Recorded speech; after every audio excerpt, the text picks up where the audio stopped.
ellos afirmados en la verdad presente. Entonces, pero lo vimos como una clase sin estudiar el capítulo el domingo antepasado.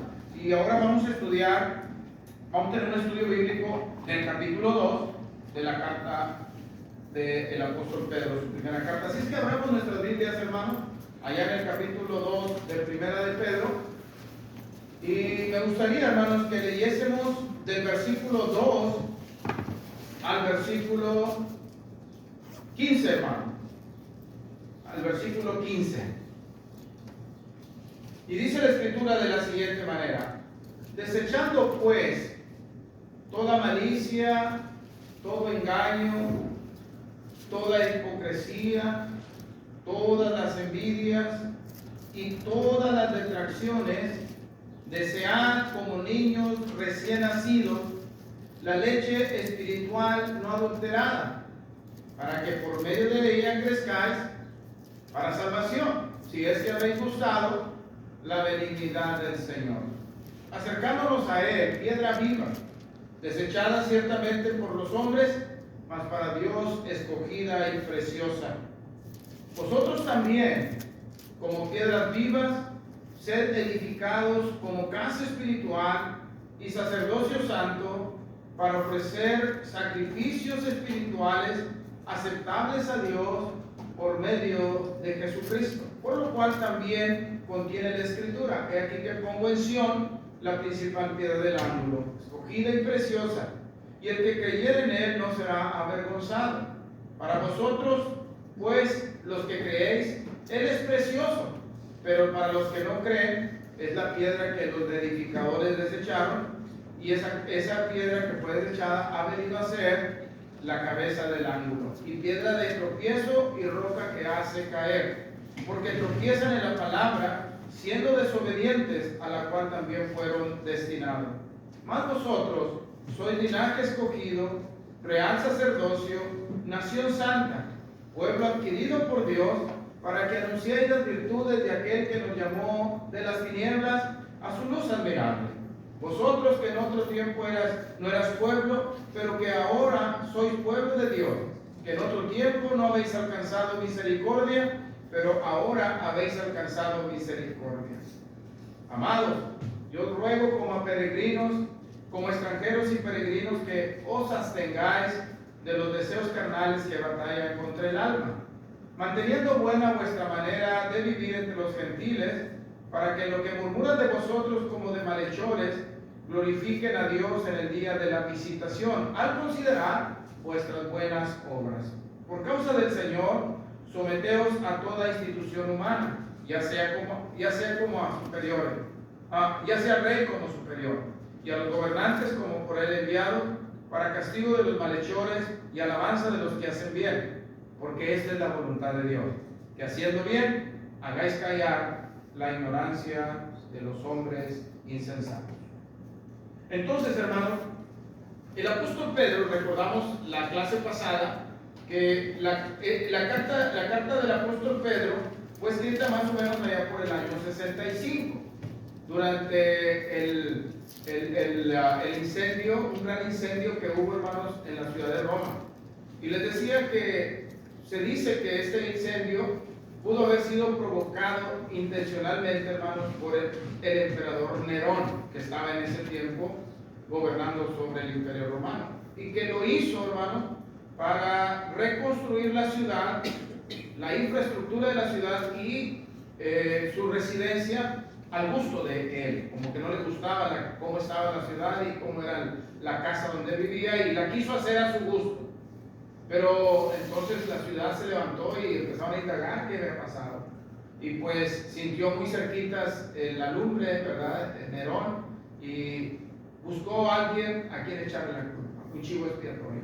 Y resulta que el chivo expiatorio pues fue la iglesia, fueron los cristianos. No decía nada, era muy inocente, era fácil culparlos de cualquier cosa.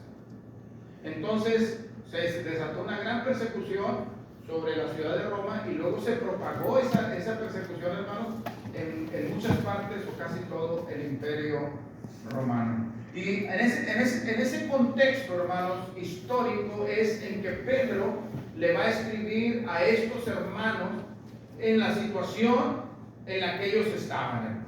Y la situación de ellos estaban siendo perseguidos, habían sido despojados de sus casas, de sus propiedades, y estaban viviendo en condiciones bastante difíciles, hermano. Viviendo en cuevas, durmiendo a la intemperie, días comiendo, otros días no comiendo.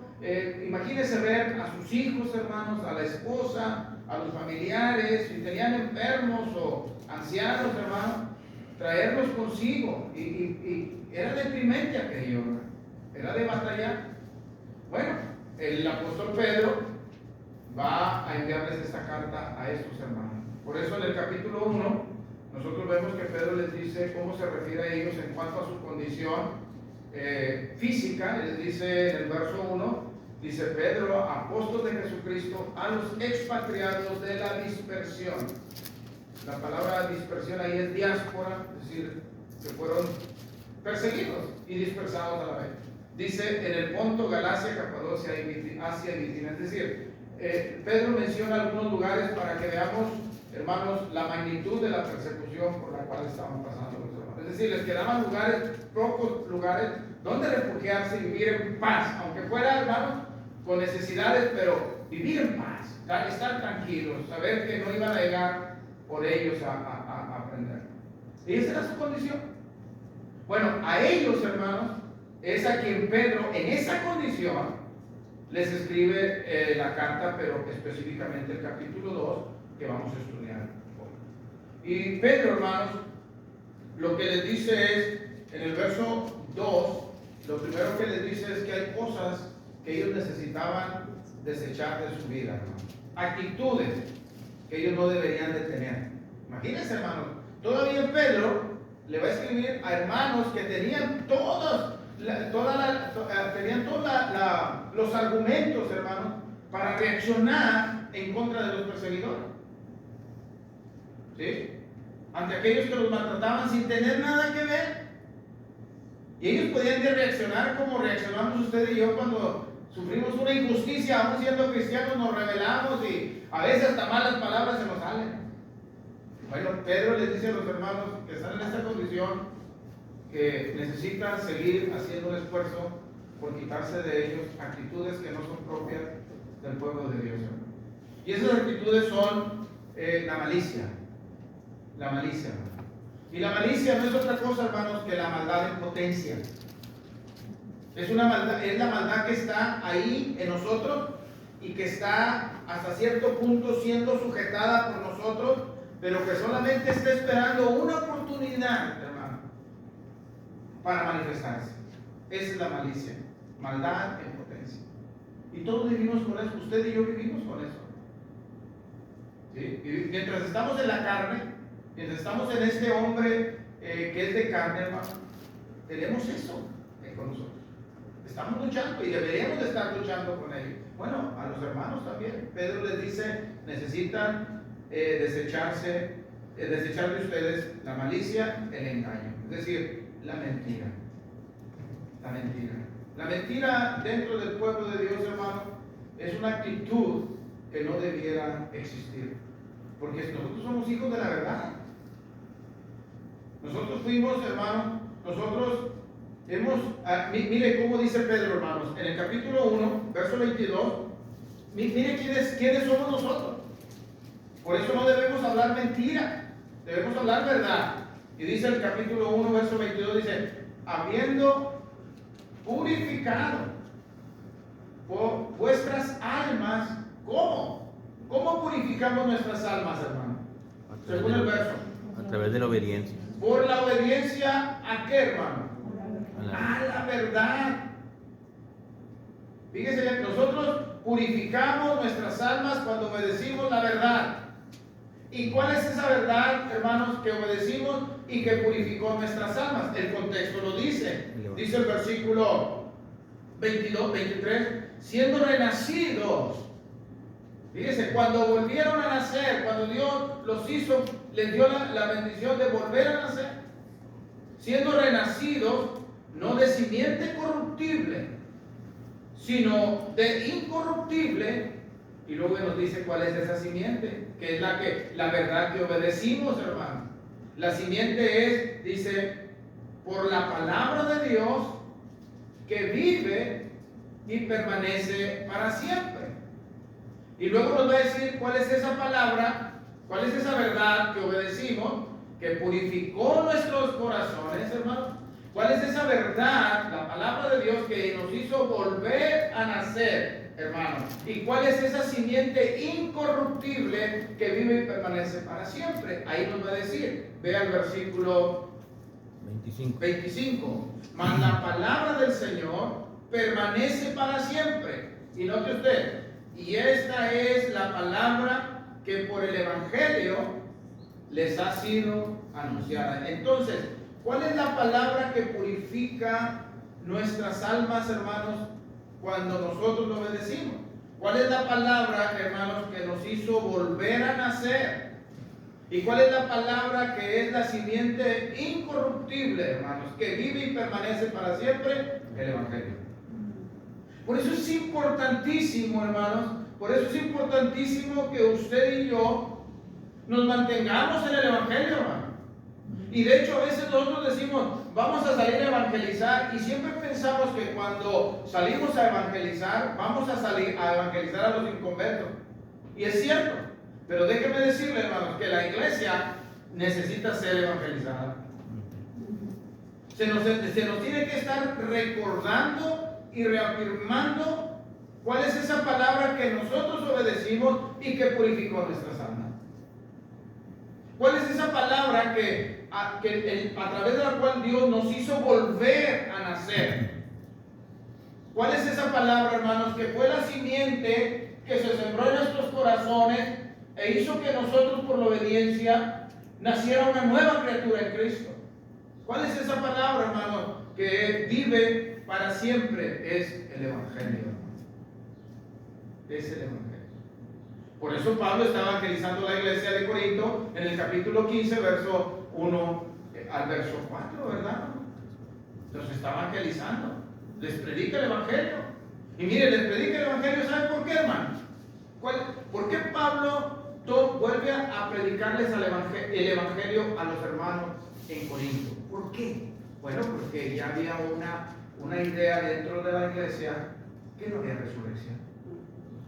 Ese es el tema del capítulo 15. No había resurrección. Entre los hermanos estaban perdiendo la esperanza de la resurrección. Y hermano, cuando Dios nos hizo volver a nacer para darnos la seguridad de la resurrección.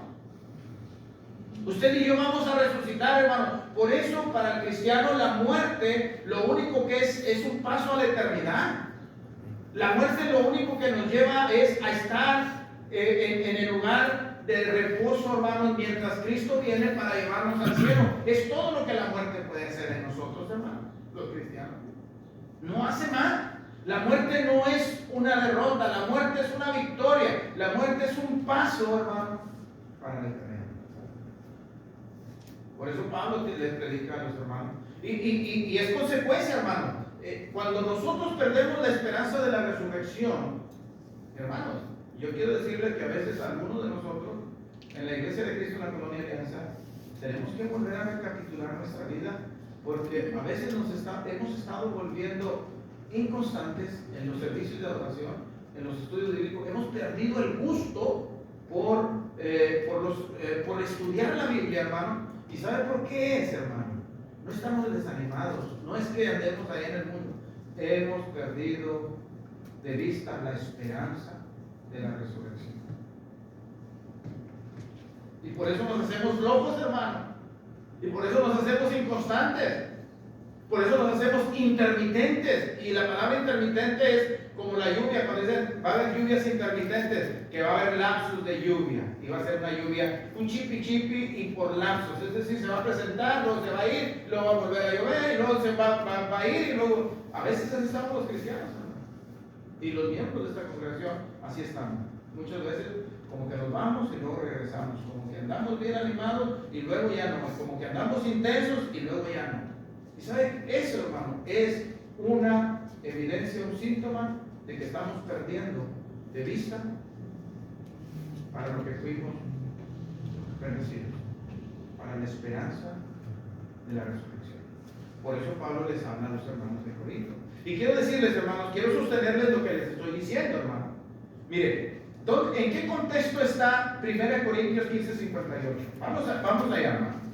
Porque a veces cuando hay campañas, cuando hay actividades, citamos este pasaje para animar a los hermanos a trabajar. Pensamos que el trabajo, hermanos, que el llamado está al trabajo por el simple hecho de trabajar. Pero no, hermano. Este pasaje está dicho en un contexto. Miren, 1 Corintios capítulo 15, verso 58.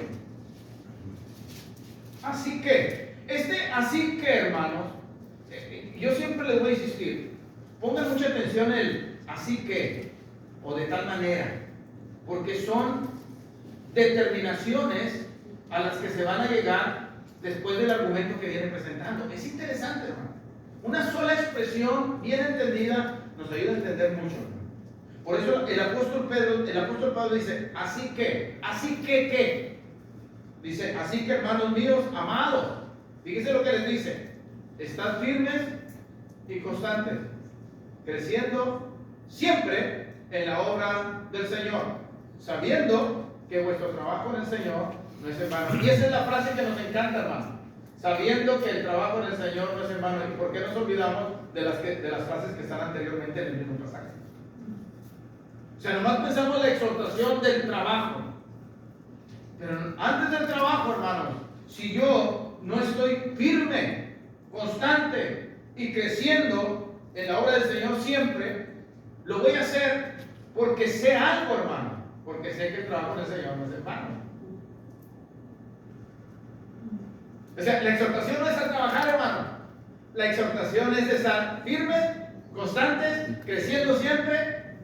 Y lo hacemos porque sabemos algo. Que lo que estamos haciendo no es en vano. Ahora, ¿en qué contexto está dicho, hermano? ¿Está dicho cuando iba a ver una campaña allá con los hermanos? ¿O que tenían que hacer una construcción o hacer hacerle un agregado al edificio donde se reunían los hermanos? No. No está dicho en ese contexto. Dice el verso 51. He aquí les digo un misterio. En ese contexto, hermano, en que se les va a revelar un misterio a los hermanos. Y tiene que ver con la resurrección.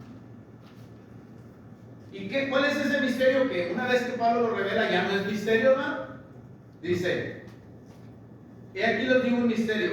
No todos dormiremos, pero todos seremos transformados.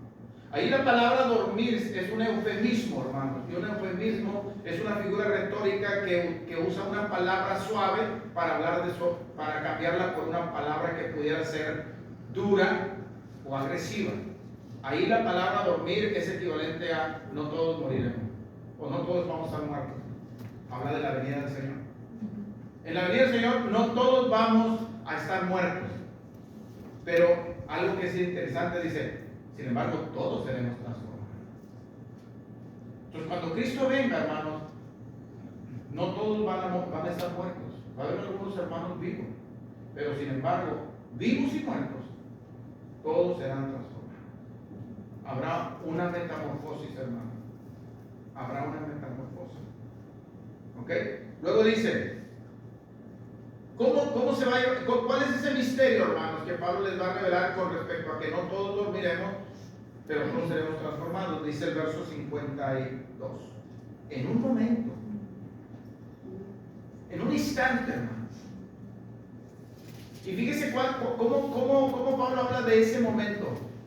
Lo que usted se tarda en parpadear es lo que va a suceder en la resurrección, en nuestra transformación. Lo que usted tarda en pasarle así, va a ser.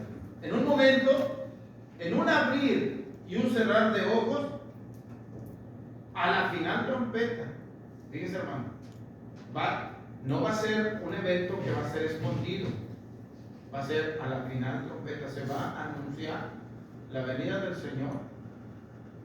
Y todos van a presenciar ese evento de la venida del Señor.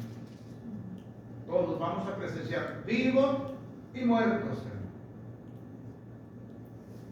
¿Okay? Entonces, aquí echamos abajo una falsa doctrina de los falsos testigos de Jehová, que dice que los que no son testigos de Jehová se mueren y desaparecen, ya no más dejan de ser. No. Tienen que ir al juicio, hermano. Tienen que ir al juicio. Luego dice, a la final trompeta, porque se tocará la trompeta, y los muertos serán resucitados. ¿Cómo, hermano? A ver, ¿no están leyendo? Salud. Serán resucitados como, Liliana. Incorruptibles. Incorruptibles. ¿Qué es incorruptible? ¿Qué es la palabra incorruptible? Que no se echan a perder. Que no se echa a perder, muy bien. Que no se corrompe, ¿verdad? Que no se hace viejo. Ese es el cuerpo que vamos a recibir, hermano, porque pues es un cuerpo preparado para la eternidad. Así como tenemos este cuerpo, hermano, este cuerpo Dios lo creó para que viva sobre la tierra y por un tiempo. Estamos hechos especialmente para vivir en la tierra, hermano. Por eso cuando dicen que van a Marte y a la Luna tienen que ponerse casco, según ellos ponen cascos y equipos especiales, porque van a un lugar al cual Dios no los creó para estar allá, nos creó para estar en la tierra. Estamos exactamente hechos para vivir acá. El cuerpo que vamos a traer en esa transformación, en la resurrección, hermano, es un cuerpo que va a ser creado para estar en el cielo, en la eternidad. Por eso va a ser un cuerpo incorruptible. ¿Okay? No pierdan de vista las palabras, porque vamos a ir a 1 Pedro capítulo 2 y vamos a relacionar lo que estamos diciendo. Dice, y nosotros, ¿se acuerda que ya dijo, no todos dormiremos, pero todos seremos transformados? Y ya habló de la transformación de los muertos en la resurrección. Ahora va a hablar, dice, y nosotros, Pablo se cuenta como que él va a estar en el día que el Señor venga. Porque él siempre quería que el Señor viniera, hermano. Para Pablo era muchísimo mejor que el Señor viniera, y él tenía tanto el anhelo que decía, ojalá que yo presencie en vida la venida del Señor. Aunque nunca hizo una doctrina de eso. ¿Se fijó?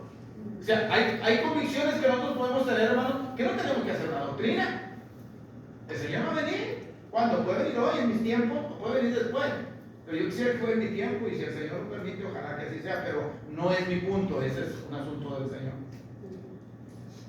¿Okay? Luego dice, ¿por qué es necesario? Todos seremos transformados. Verso 53. ¿Por qué es necesario? Habla de una necesidad que tiene que suceder, que se tiene que suplir, hermano. ¿Por qué es necesario que esto corruptible? ¿Qué es esto corruptible? Este cuerpo que fue creado para vivir en la tierra, en un lugar corruptible, y un cuerpo que se corrompe.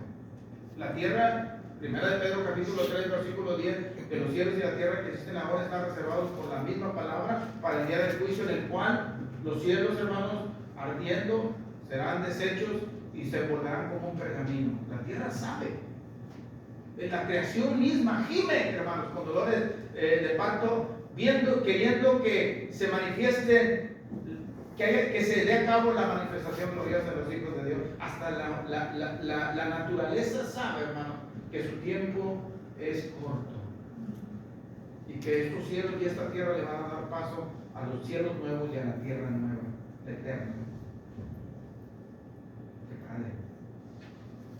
¿Por qué es necesario que esto corruptible, estamos en el verso 53, se vista de incorrupción? Lo corruptible se va a cambiar por incorruptible, y esto mortal se vista de inmortalidad. Es decir, este cuerpo mortal se va a vestir de un cuerpo inmortal en la resurrección. ¿Okay? Y esa es nuestra esperanza, hermano. Eso es lo que yo quiero, cuando es que este cuerpo pecaminoso, este cuerpo con tantos pensamientos perversos, acciones perversas, una vez ya deje de ser así, y que ese cuerpo se transforme en un cuerpo, hermanos, santo, puro, que glorifique a Dios toda la eternidad. Eso es lo que queremos los cristianos, ¿o no, hermano? ¿O porque que ser cristiano es como los católicos, venir y nomás callar la conciencia, como Jeremías le dijo al pueblo de Israel en el capítulo 7. Vienes y crees que estando en el templo nomás vienes y haces lo que tienes que hacer porque lo sabes hacer y porque te lo mandaron, pero no te sale para seguir haciendo tus perversiones. Eso fue lo que le dijo Dios a Jeremías, que le dijera a los que venían a orar a la puerta del templo. Jeremías capítulo 7.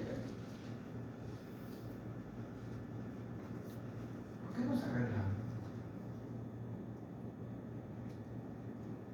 ¿Por qué agarramos nuestros niños y venimos a la iglesia? ¿Por qué tomamos nuestra Biblia y gastamos nuestro gas y nuestro tiempo para venir a reunirnos con la iglesia? ¿Cuál es el motor? ¿Por qué? ¿Qué nos inspira? ¿Qué inspiración? Que Cristo venga para que esto mortal se vista de inmortalidad y esto corruptible se vista de incorrupción. Ya, hermano. A salirnos de este mundo perverso. Ya, para irnos a donde no habrá llanto, no habrá dolor, donde veremos al Rey sentado en su trono y nos oiremos a los ángeles y a los seres vivientes a decirle: santo, santo, santo. Esa es la esperanza. Muy bien, luego dice, verso 54: y cuando esto corruptible se haya vestido de incorrupción y esto mortal se haya vestido de inmortalidad, entonces se cumplirá la palabra que está escrita. ¿Qué va a pasar, hermano? Sorbida es la muerte en victoria. O sea, todavía nos falta una victoria que tenemos que lograr, hermano, que es cuando venzamos a la muerte. Y Cristo ya la venció y nos ha asegurado a nosotros la victoria sobre la muerte, hermano. Luego dice el verso 55. Miren, cuando sea sorbida la muerte en victoria, ¿verdad que ustedes y yo le tenemos miedo a la muerte, hermano? Nos aterra que nos digan que estamos enfermos de muerte y que ya nos vamos para el panteón, ¿verdad? Ya nos dicen la canica, cada vez estamos más cerquita del pozo y nos aterra, hermano. Mire, en la resurrección, cuando lo mortal se vista de inmortalidad y lo corruptible se vista de incorrupción, cuando sea sorbida en victoria la muerte, mire lo que con qué sarcasmo. Esta es una figura retórica que usa Pablo para referirse con sarcasmo a ese evento con relación a la victoria que tendremos sobre la muerte. Le dice en el verso 55. A ver, ¿dónde está muerte, te oigo? Como si pudiéramos burlarnos, hermanos, de la muerte. ¿Dónde está muerte, tu hijo? ¿Dónde, oh sepulcro, tu victoria? Ya que el aguijón de la muerte es el pecado, claro, Romanos 6:23, ¿verdad? La paga del pecado es muerte. Pero como ya no hay pecado, como ya fuimos resucitados incorruptibles e inmortales, ya no hay pecado en nosotros, hermano. Porque ya el cuerpo de pecado ya fue transformado. Entonces podemos decir que ya no hay muerte, hermanos, porque ya no hay pecado. Y luego dice, y el poder del pecado es la ley. ¿Sí? El pecado toma ocasión de la ley, porque dice que no robarás y somos tentados a robar. Siempre, hermanos, cuando se nos restringen es lo que queremos hacer. ¿Sí o no? A la muchachita de 15 años, mija, ten cuidado, estudia, no tengas novio. ¿Para qué tiene novio y no estudia? Al revés. ¿Por qué? Porque siempre un mandamiento, lo que produce un mandamiento de entrada, hermanos, es rebelión a ese mandamiento. ¿Por qué? Porque yo tengo que hacer así como tú me dices. Y se revela uno. Luego dice, hermano, verso 57. Mas gracias sean dadas a Dios,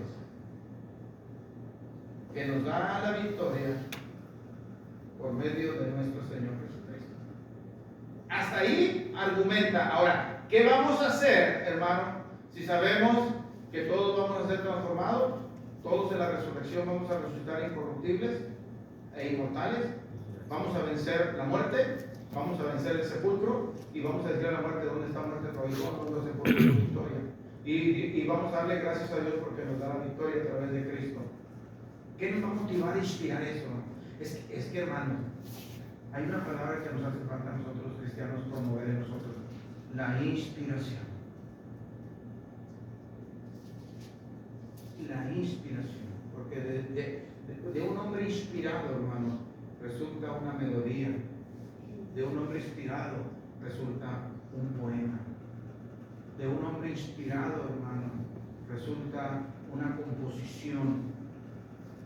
De un hombre inspirado, de un cristiano inspirado, resulta una adoración verdadera a Dios. Una adoración que nos transforma. Pero si no nos inspiramos, si oímos pesadamente, si nos sentamos en las bancas, nos unimos en el asiento, apagamos las luces de nuestro entendimiento, esperamos que pase la hora, nos levantamos de nuestro asiento y nos vamos igual que como entramos, o peor, aturdidos. Inspiración. Es decir, ahorita que yo salga, voy a hacer esto, voy a hacer lo otro, voy a hacer estos cambios, voy a animar a otros a que vengan, voy a preparar un sermón tremendo para mis hermanos, voy a ir a estudiar la Biblia para presentarle clases a los hermanos que realmente... Inspiración, hermano. Por eso el apóstol Pablo ahora va a decir, ya les dije todo eso que van a hacer. Así que, hermano, esta es la inspiración. ¿Están firmes? ¿Constantes? ¿Creciendo en la obra del Señor? Cuando tengan ganas, cuando ya no sean perseguidos, cuando no tengan hambre, coman primero y llénense. Y luego después, si tienen chance, estudian. Si no les da sueño con la comida, se ponen a estudiar un ratito, pero no les dice eso, ¿no? O llegué de trabajo bien cansado. Dios dice, échate un baño, tómate unos 15 minutos de respiro, respira profundo e inspira. Siéntate en tu mesa, en tu escritorio, toma tu Biblia, estudia la Biblia e inspírate realizando un sermón poderoso para la iglesia o para un amigo, o ve a visitar a un hermano. Sabes que hay hermanos enfermos, inspírate y dale gracias a Dios que tú no estás enfermo, que estás cansado de trabajar, pero qué bueno que estás cansado de trabajar y no estás cansado por haber salido a buscar trabajo porque no tienes. Dale gracias a Dios y ten empatía con aquellos que no tienen lo que tú tienes o que están batallando por lo que tú a veces te quejas.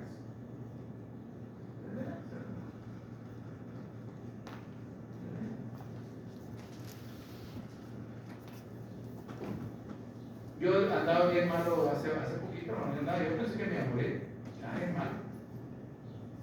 Y me puse a platicar con la hermana de ella y el hermano de ella afuera también. Y es que yo estaba malo, quedando bien. Dice la hermana, ¿y por qué hasta ahorita dice? Porque ya estoy bien. ¿Por qué le digo a la iglesia que estoy mal? Mejor voy a sobrepasar la enfermedad y ahora sí estoy bien. ¿Estoy bien? Porque imagínate, está platicando por enfermedad. Sí, uno debe orar, hermanos, y comunicarle a la iglesia que estamos necesitados de oración. Pero una vez que la iglesia está orando, uno tiene que echarle para adelante. Entonces Pedro dice, el apóstol Pablo dice, así que hermanos míos, amados, estad firmes y constantes, creciendo en la obra del Señor siempre, sabiendo que vuestro trabajo no es en el Señor, no es en vano. ¿Por qué no es en vano el trabajo en el Señor, hermanos? Porque no todos moriremos, pero todos seremos resucitados. Por eso no es en vano el trabajo.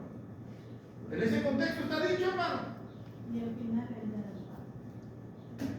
¿Entiendes? Entonces yo trabajo en la obra del Señor pensando, cuando resucite, voy a resultar incorruptible, en un cuerpo inmortal, voy a vencer la muerte, voy a vencer el sepulcro, y me voy a burlar de la muerte, y me voy a burlar del sepulcro, porque gracias a Dios que me da la victoria a través de nuestro Señor Jesucristo. Por eso, sigo firme, constante, creciendo en la obra del Señor siempre, y trabajando, porque sé que no es en vano.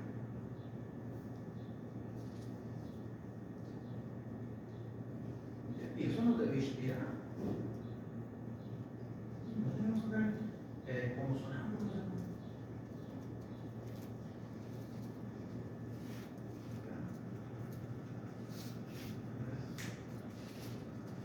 Ánimo, ánimo, Padre. sé si tengan alguna pregunta, hermano. Yo creo que me fui muy rápido. Espero no haberme ido tan rápido. Pero es que me emociona esto. Me inspira hablar de Dios de esto.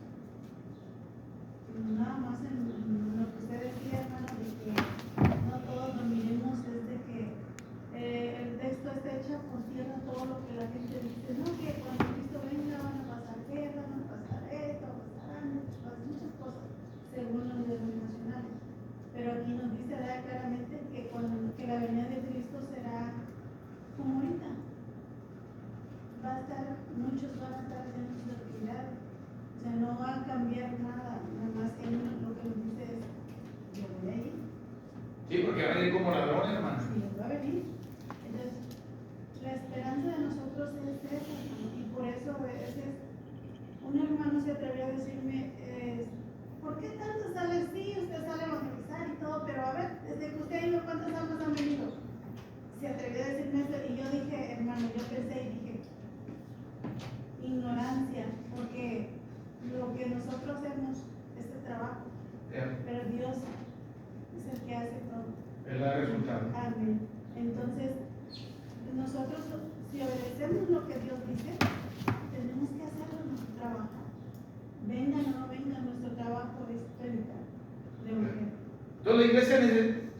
Romina, adelante, mi hermano. Mira, hermano Manuel, para mí la enseñanza que yo siempre he pensado que yo tengo miedo a la muerte, como usted decía, y yo creo que esto nos debe animar a perder ese miedo por lo que vamos a recibir. Que yo siempre he pensado que tengo mucho miedo a la muerte y a lo que va a venir, porque se van no se les va a tocar la trompeta, se van a levantar los votos, se escucha muy fuerte y sí causa un poco, pero tenemos una esperanza y no debemos de quitar el dedo de ahí. Esa es nuestra esperanza, quitar todos esos miedos para poder recibir por lo que estamos luchando. Y es que usted y yo, hermana, lo que usted acaba de decir es interesante porque esos paradigmas que tenemos, hermanos, en nuestra cabeza, a veces son los que nos atormentan psicológicamente y no nos dejan vivir nuestro cristianismo como es, hermanos, con un gozo inefable y glorioso. Pero nosotros los cristianos no nos debería de espantar la resurrección entre los muertos, porque nosotros deberíamos estar acostumbrados de ver muertos resucitados, y usted y yo fuimos uno, fuimos resucitados de la muerte espiritual a la vida eterna. Ay, hasta me dio aquí. De veras, hermanos, no debemos tener miedo. Eso va a ser para nosotros los cristianos fieles, porque va a haber cristianos que seamos infieles, que va a ser una desgracia la venida del Señor. Pero para los fieles que lo esperan, y que lo esperan haciendo la voluntad de Dios, eso va a ser un momento glorioso, no va a ser nada de miedo, hermano. Entonces vamos a ver a nuestro Señor cara a cara, lo vamos a ver tal y cual es Él, el que tanto leemos en la Biblia, hermano, el de los milagros, el que nos admira con que haya detenido la tempestad, como aquel que multiplicó los peces y los panes, como aquel que sanó a tantos enfermos. Lo vamos a ver cara a cara, hermano. Al que nos sanó de nuestros pecados, al que nos sanó de nuestras maldades, cara a cara. Y no solamente lo vamos a ver cara a cara, vamos a ir con Él, porque Él va a tomar el reino y se lo va a llevar a su Padre. Y el reino es la iglesia. Vamos a irnos en las nubes. Es lo que dice los tesalonicenses, 1 Tesalonicenses. Seremos arrebatados juntamente con ellos en las nubes, y así estaremos para siempre con el Señor. Ay, no, qué aburrido, que quiere estar siempre en la iglesia, siempre estudiando la Biblia, qué aburrido. Pues dice que vamos a estar para siempre con el Señor. Qué aburrido será el cielo, ¿verdad? No va a hacer nada. No sé si no vamos a hacer nada, ¿verdad? Solo Dios sabe, pero pues ya no va a ver lo que había aquí. Uy, qué sabía, no va a ver. Reina. Hermano, aquí en el texto que usted agarró como base, que dice en el 2:1, desechando pues toda malicia, todo engaño, hipocresía, envidia y todas detracciones. Esa es la primera recomendación que nos dan. Desechemos todo eso. Y luego nos dice, desead como niños recién nacidos la leche espiritual no adulterada para que por ella crezcáis para salvación. Entonces nos está dando dos consejos. Uno, deshace de todo eso y ahora desea la leche espiritual no adulterada para que por medio de ella crezcamos. Es que, reina, es lógico, Dios es lógico, hermanos, con su palabra. O sea, no estamos oyendo nomás disparates y palabras, expresiones aisladas sin ningún sentido. Dios es lógico. Y lo primero, hermano, por eso es otro problema de nosotros los cristianos, hermano.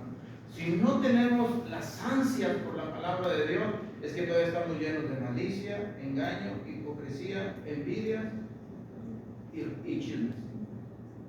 Por eso no anhelamos la palabra de Dios, hermano. O sea, estamos cargados de carnalidad todavía, de pensamientos mundanos, de pensamientos carnales. Por eso no tenemos una ansia por la palabra de Dios. Si nosotros nos despojamos de eso, van a ver, hermanos, que vamos a necesitar que llenar nuestra alma de algo.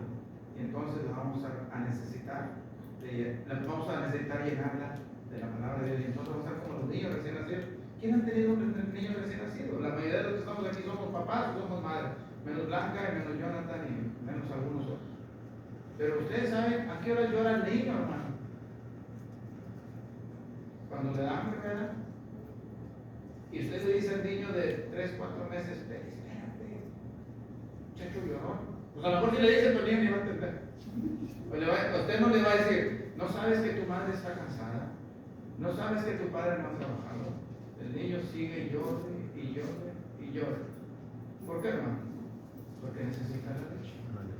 Y la leche física va a fortalecer a ese niño físicamente para que ese niño crezca sano. La leche de la palabra, Pedro, hermanos, es la leche de la palabra de Dios que va a darnos salud en la mente. Va a fortalecer nuestra mente para que vayamos madurando, creciendo.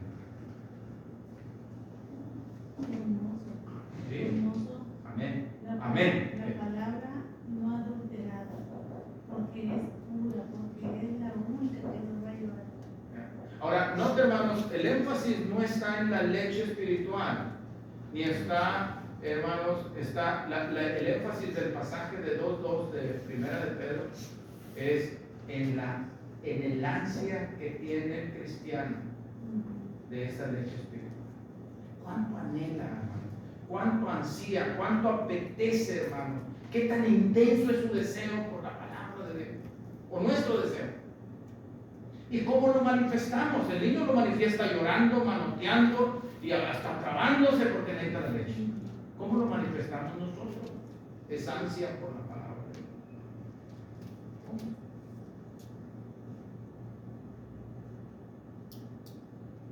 Hay 2 salmos que quisiera leer, hermanos, al respecto. El salmo número 42, verso 1 y verso 2. Alguien ayúdeme leyéndolo para invertir algo de tiempo. El 84 también, 1 y 2. Salmos 42, el verso 1 y verso 2. Y el 84, verso 1 y verso 2. Para que hablemos, que nos demos un poquito la idea de cómo se manifiesta la necesidad que nosotros tenemos de Dios y de su palabra. ¿Cómo se manifiesta? ¿O cómo la manifestaron algunos hermanos que tenían necesidad de Dios, que tenían necesidad de la palabra, ansias por la palabra? ¿Qué dice el Salmo número 42, verso 1 y 2? ¿Quién lo tiene? Como el ciervo brama por las corrientes de las aguas, así clama por ti, Dios mío, el alma mía. Mi alma tiene sed del Dios vivo. ¿Cuándo vendré y me presentaré delante de Dios? Fíjense, hermano. Lee el pasaje que sigue, María. Fueron mis lágrimas mi pan de día y de noche, mientras me dicen todos los días, ¿dónde está tu Dios? Muy bien. ¿Cómo se manifiesta, hermanos? ¿Cómo manifestaba el que escribe el Salmo? ¿Cómo manifestaba su necesidad de Dios? Y hay un símil. Hay una figura retórica llamada símil. Cuando lleva el cómo, nos indica que va a ser una comparación. ¿Cómo? Como el siervo, Margarita.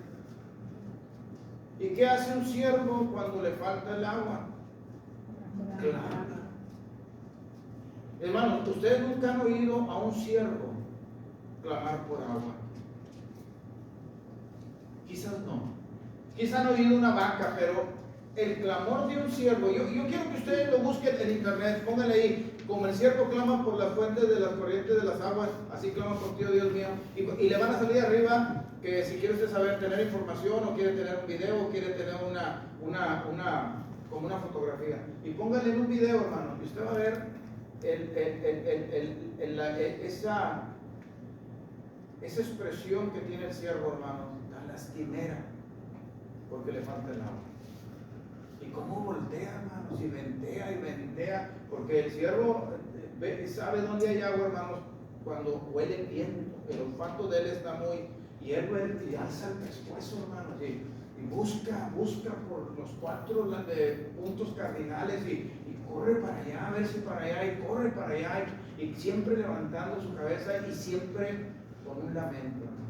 Jadeante, hermano. Jadeante, sí. Y a lo mejor está echando espuma, sintiendo que se muere, hermano. Un siervo cuando está clamando por el agua, hermano, está sintiendo que se está muriendo. ¿Por qué? Porque por causa de la sed, su lengua se retrae y ese animal va a morir asfixiado por su propia lengua. Está muriendo. Hermano, Nancy, ¿quieres hablar? A ver. Yo había leído ese texto, lo había estudiado y había estudiado que los ciervos cuando están sedientos, que su cuerpo es muy difícil que emita ese sonido, sino que es tanta su desesperación por el agua que llegan a hacerlo. Yeah. Es tan desesperante. Porque están muriendo, Nancy. Exacto. O sea, el hecho de que su lengua se vaya para atrás les hace bien difícil emitir el sonido que ellos pueden hacer de manera natural en condiciones buenas. Pero es tanta el ansia que traen, hermano, por el agua, que por mucho impedimento que tenga, ellos claman. Ellos claman. Hermano, como vivimos en nuestra sociedad, nosotros debemos tener esa misma ansia de la palabra de Dios, de estar con la iglesia, hermano. Es que, mire, yo estoy en mi trabajo, hermanos, 8 horas, un poco más, entre pura gente perversa. Entre pura gente que está buscando a qué horas me equivoco, hermano, o hacerme caer. Están diciendo majaderías, hermano, y me quieren involucrar. Vea que las morritas de allá, de los ojos locos del mall. Espérame, a mí no me estás hablando de eso. Y no porque me espante. Yo no vengo al trabajo eso. Mi mente no está en eso. Entonces yo ansío estar con la iglesia, hermanos, porque yo encuentro pura gente pura gente santa, pura gente con aspiraciones, pura gente inspirada que me va a inspirar y que va a enriquecer mi vida. El hermano Paco pone una ilustración, hermano, de la vida cristiana. La vida cristiana, miren así, hermano, la vida cristiana es como una calle de 2 sentidos nada más. Donde ¿se acuerda usted que hay muchos pasajes de unos a otros? En esa calle nos encontramos unos cristianos que vienen y otros cristianos que van. En esa calle, como es de 2 sentidos, ahí nos encontramos unos y otros, hermano. Y ahí es donde nosotros nos juntamos para enriquecer nuestra vida, para estimularnos al amor y a las buenas obras, que son las reuniones de la iglesia. ¿Entiendes? Yo sé y entiendo, hermano, que los compromisos laborales son distintos. Pero es muy diferente a que yo tenga la oportunidad de reunirme y haga todos los planes para reunirme y haga todo los planes por reunirme, a decir, hoy no quiero ir, o simplemente voy a decir que no puedo. Ya. Es diferente. Entonces, como el siervo clama por las corrientes de las aguas, así clama por ti, oh Dios, el alma mía. Mi corazón tiene, ¿qué? No quiero decir mal, pero mi alma tiene sed. Fíjese, mi alma tiene sed, pero no de una sola, viene nada con hielo, hermano. Mi alma tiene sed del Dios vivo. No nos va a inspirar eso, hermano. Esas declaraciones va a inspirarnos a decir, yo también quiero sentir esa sed del Dios vivo. Luego el Salmo 84, ¿qué dijimos? Y 84, 1 y 2, ¿qué dice, hermano? Con respecto al ansia, porque estamos viendo que debemos ansiar como niños recién nacidos la leche espiritual no adulterada. Cuán amables son tus moradas, oh Jehová de los ejércitos. Anhela mi alma y aún ardientemente desean los atrios de Jehová. Mi corazón y mi carne cantan al Dios vivo. Fíjese, hermano, ¿a qué está haciendo referencia el salmista? ¿Dónde tiene su mente? Dice, cuán amables son tus moradas. Está haciendo referencia, hermano, al mundo. Porque luego, creo que en ese mismo salmo es cuando dice, aún el gorrión y la paloma encuentran ahí nido, ¿verdad? O sea, están bendecidos porque el pajarito encuentra ahí en tu casa. ¿Sí? El salmista deseaba y decía, cuán amables. Se sentía a gusto, hermano. Se sentía como pez en el agua, o sea, se sentía tratado por Dios con amabilidad en su casa, en la casa de Dios, el templo del Antiguo Testamento. Ahora Dios tiene un templo. Dios tiene una casa. Pero ya no están para destinados. La casa es la iglesia. Para que sepas cómo debes comportarte en la casa de Dios, que es la iglesia, columna y baluarte, ¿verdad? Cuán amable es la iglesia, cuán amables son ustedes, cuán amable, cómo nos trata Dios en la iglesia. Para que no seamos tan rebeldes y hablemos contra la iglesia, ¿no? Y que nomás se nos pega y despotricamos contra la iglesia y le echamos la culpa a la iglesia de todas mis desgracias. ¿Por qué, hermano? ¿Por qué?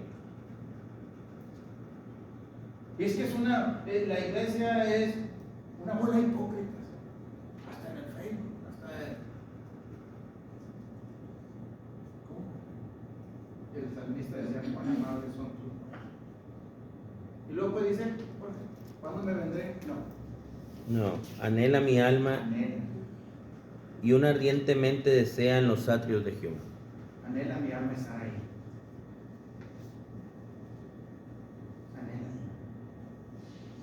estar aquí. O sea, no tienes que estar viendo el reloj. No estar viendo que ya se cansado. Que ya está cansado, que ya se pasó. Claro, hay un tiempo, hermano. O sea, tampoco los que predicamos tenemos que entender que hay un tiempo. Y sabemos que la ciencia ha demostrado que el hombre, el ser humano, la más atención que puede poner son 35 minutos, hermano. Después de 35 minutos la gente se durmió o simplemente ya cerró su pensamiento y ya no va a pensar más. Entonces tenemos que ser conscientes de eso. También sabemos que en la retórica, hermano, en la retórica nos enseñan que tienes que tener tonos de voz diferentes para que no duermas y también tener de pronto un chascarrillo, hermano, para despertar a la gente, mantener atractiva a la gente. También que tienes que dominar el tema, hermano, dominar el tema, ¿verdad? Lo tienes que hacer interesante, eso es cierto. Y los que predicamos,